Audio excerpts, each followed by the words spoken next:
Welcome. Thanks for joining me for your in-depth weekly horoscope for week commencing the 23rd of March for the Sun or the Ascendant. Can I ask you a big favour, please? If you've yet to subscribe to my channel, I'd be honoured if you did so now, but also very grateful. Because I was poorly for 5 years, I have got behind a little bit. So the more signals that YouTube gets in terms of my subscribers, the more my videos will be shared. So if you can help me with this, I'd be really, really pleased. This week begins in such a dramatic fashion. At 9:28 on Monday in London, we have a new moon in Aries. The Aries new moon is so exciting because it's about initiation, it's about fresh approaches, and because of the fire energy of Aries, it gives the moon much more ferocity to make things happen. So this is really impressive, but also it does embrace the new moon, Chiron, the wounded healer, the comet, which is really quite symbolic if we think what the world is dealing with at this time. Because the energy of the new moon can invigorate the energy of Chiron to try to help us to find ways that we can fight back against the COVID-19 virus. Now that may mean that we all have to adapt and change our personal approaches, but there are going to be some collective things we may need to do as well.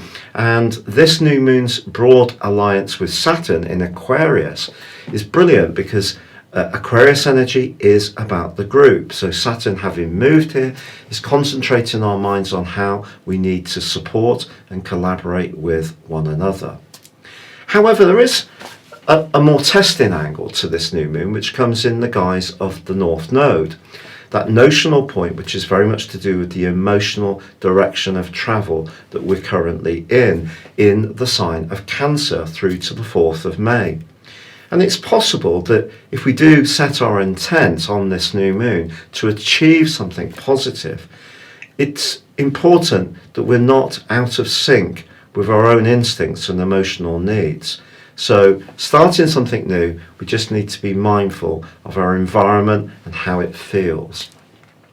Talking of how it feels, if you are meeting someone for a first date, the first half of this week could really be quite seminal because Neptune and Venus forge a quite beautiful link. Or you could find yourself having a lovely moment of unity with someone, a friend, a family member. It could be very, very beautiful.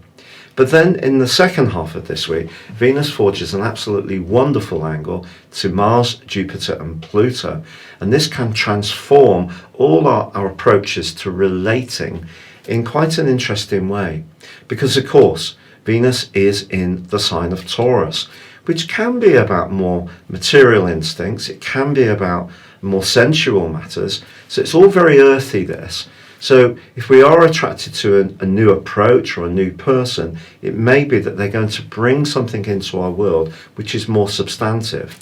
That sounds really good. However, a more challenging influence this week is the square between Saturn, newly arrived in Aquarius, and Uranus in the sign of Taurus. Because both of these are the co-rulers of Aquarius, they're very much about innovation, but in different ways. Saturn gives us the courage to change the structures which are more traditional, bit by bit, whereas Uranus is much more the rebel. So because they're both in fixed signs, there may be things that we do need to change and adapt that we could find ourselves resisting, and that can create some tensions. Just be mindful of that. But as this week draws to a close, Mercury in the sign of Pisces finally emerges from shadow. So where the retrograde first began on the 16th of February, if we go back before then, and where Mercury first went into shadow in the sign of Pisces on the 3rd of February, I think that you're going to find that things do speed up in all sorts of ways, and that's going to be very pleasing for us all. Your specific forecast, Gemini, would suggest that on the face of it, this is a great week to reset the button marked future in your situation. You can get a lot more enthusiasm and excitement going on the back of the new moon and its connection to Chiron. So if there has been a little bit of dispiritedness caused by the journey of Mercury through the sign of Pisces, which wouldn't be a surprise. It has been quite a murky transit. As Mercury comes out of shadow on the 29th at the end of this week, it really can help you to get much more motivated and gain the traction to go forwards. But there's also a lot of smouldering sensuality in your situation. With Venus tucked away in your scepter of secrets, is there someone that's really making your heart race faster?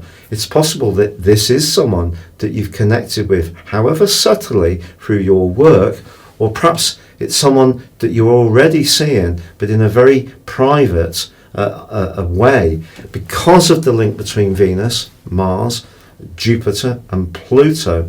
Well, it's very hot stuff, Gemini. Or could it be that someone from your past is still featuring in your thoughts? Or will an old flame actually turn up?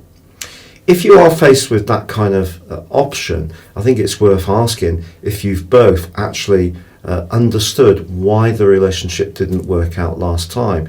If there hasn't really been that understanding, it's probably best not to go back there, particularly with Juno, the asteroid of relating, in a retrograde in the part of your horoscope to do with love at the present time.